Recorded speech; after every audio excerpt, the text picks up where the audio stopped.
Lara is unstoppable. Unyielding. Unshaken. Unwavering. Relentless. Fierce. Brave. Heroine. Flexible. Athlete. Explorer. Adventure. Adventure. Adventure. Adventurer. Legend. Badass. Badass. Badass. Icon. Iconic. Iconic. Unapologetic. That's the word. She's unapologetic. I think that my Lara gets to be unapologetic because of all of the versions of Lara that have come before that have led up to this moment in time with Legacy of Atlantis and then Catalyst. Hi guys, I'm Alix Wilton Regan. I'm playing Lara Croft in Tomb Raider Legacy of Atlantis and Tomb Raider Catalyst. Lara Croft is somebody who could live a life of luxury if she decided to, but she has instead dedicated herself to finding truth. And as a result, she marshals those resources to do things that, you and I probably wouldn't have the ability to do, like fling herself into far-off locations to find things that the world doesn't believe to exist. But at the core of it, she's an adventurer. She is elegant, strong, confident. She walks into a room knowing that she has a right to be there. There's that foundation of what makes Lara Lara. And, it's the passion for uncovering the unknown and just the sense of wonder and discovery and thirst for adventure and like that nerdiness about culture and archaeology. Lara is a living, breathing woman. She has a very tragic past with lots of privilege, yes, but there's lots of tragedy and trauma there as well. She is very, very strong. She is very, very capable. Now, in Legacy of Atlantis, you get to see a fully formed Lara. She has become the Tomb Raider. Even like her quippiness, which maybe at first in the reboot trilogy, you didn't see that as much, right? But you did see her go from, I'm not that kind of Croft, to you don't know how far I've come within one game to the next. There is no insecurity. Now, she may at times question herself, but that's very different to feeling insecure. So I really wanted to bring that confidence to Lara. Her intellect, she's incredibly smart. Toby Gard was the one who actually was ahead of his times. And he knew that female players, they are there. And they want to identify themselves with powerful, strong females. Why not make an awesome, determined, and powerful archaeologist a female? She was the first, actually. She was exceptional. Legacy of Atlantis was our ambition to remake the very first Tomb Raider. And we wanted players to have a way back into, especially players who weren't there for the originals. We wanted it to be a treasure box so that when fans got the product, they felt like it's what they've been waiting for and it celebrates them and their fandom and love of the Tomb Raider franchise. So when it comes to Lara specifically, our franchise art director, Brennick Adams, and our franchise character modeler, Cam Yu, were basically the ground zero when it came to this new version of Lara. Nobody knows this character more than they do. We just kind of let her breathe for a while in the engine and in cutscenes and cinematics and combat. And then we just make iterations kind of as we go until we get to a point where enough people are like, that's it. That's her. That's Lara. And that's when the magic happens. Casting someone to be Lara Croft is a very difficult thing to do.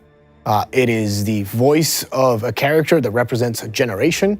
It has been portrayed by incredible women over the years. There's a lot about Lara, a lot about Tomb Raider that isn't overtly explicit. So finding a new voice for new games is something that took a lot of time.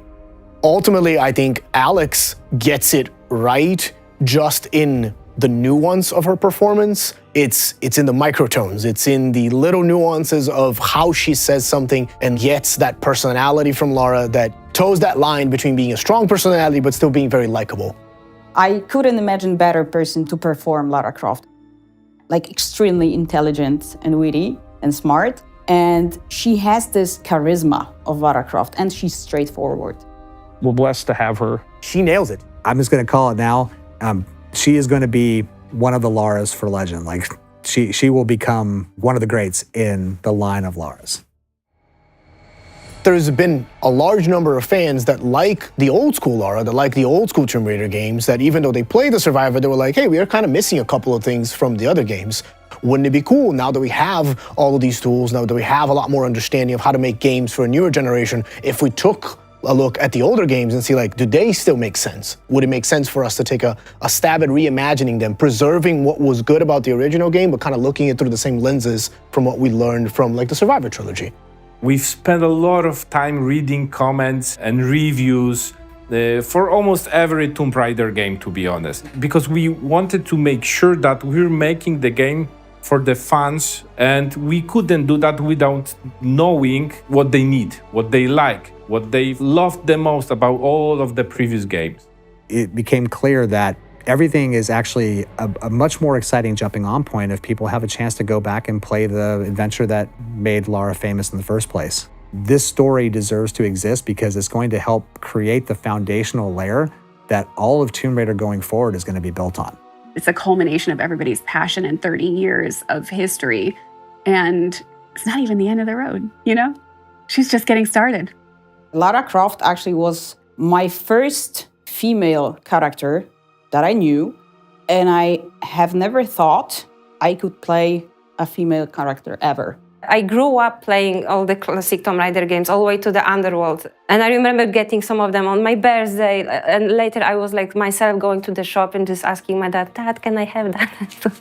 I've been a fan since I was 12 when the first games came out. And Tomb Raider was the first time that I saw myself reflected. I do have photos of myself when I was like 12 or 13 dressed as her, including one pretending to hang from a chandelier at the house of the kids I was babysitting. Yep. I'm here just because of the Tomb Raider, because when I was the little kid, I get into my hands the Tomb Raider level editor, so the tool that helps you to create your own Tomb Raiders. And from that time, I just started to create games, and now I'm here working the Tomb Raider, the original. It really happens that you really started to do these Tomb Raiders in your little room, in your house. And now you are working on one, the official one. I went to my dad and I asked him, what do I have to do to be as smart as Lara? And he was like, oh, you must have good grades at school. Okay. So I studied history, art history. I wanted to be as smart as she was. Like, basically, she was a really good role model for me. I feel a massive sense of responsibility to be stepping into Lara's shoes, to see Lara Croft, Alix Wilton Regan on the call sheet every day, you know, with a number 1 beside it. So like 1, Lara Croft, Alix Wilton Regan. I mean, it's the biggest thing I've done in my career as an actor.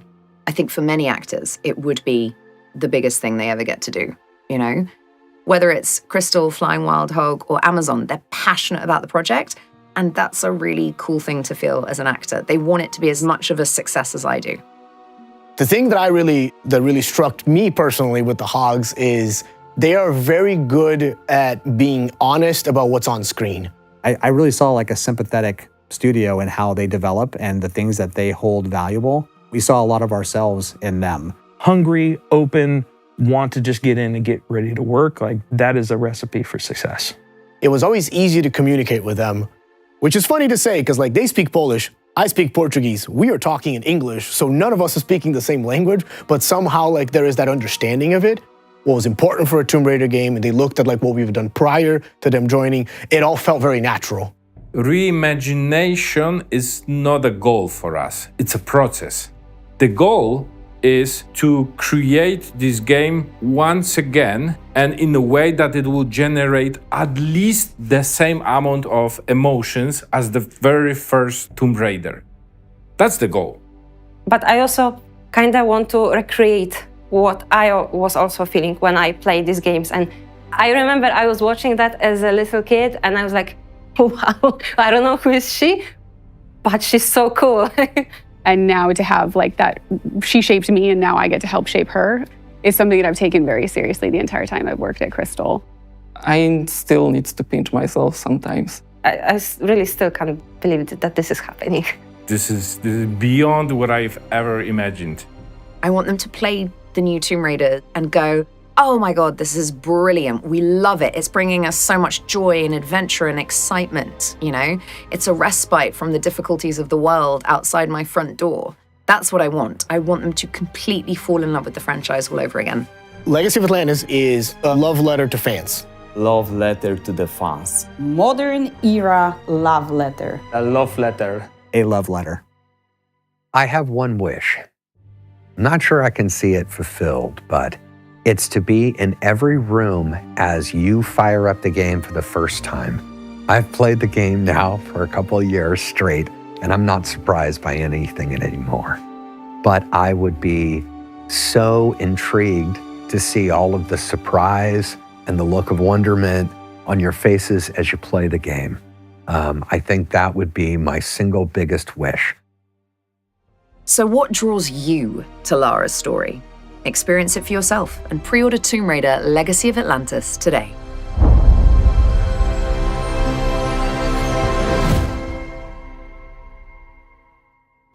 Now, if you enjoyed this look behind the scenes, subscribe to our YouTube channel and follow us on the socials at Play Tomb Raider.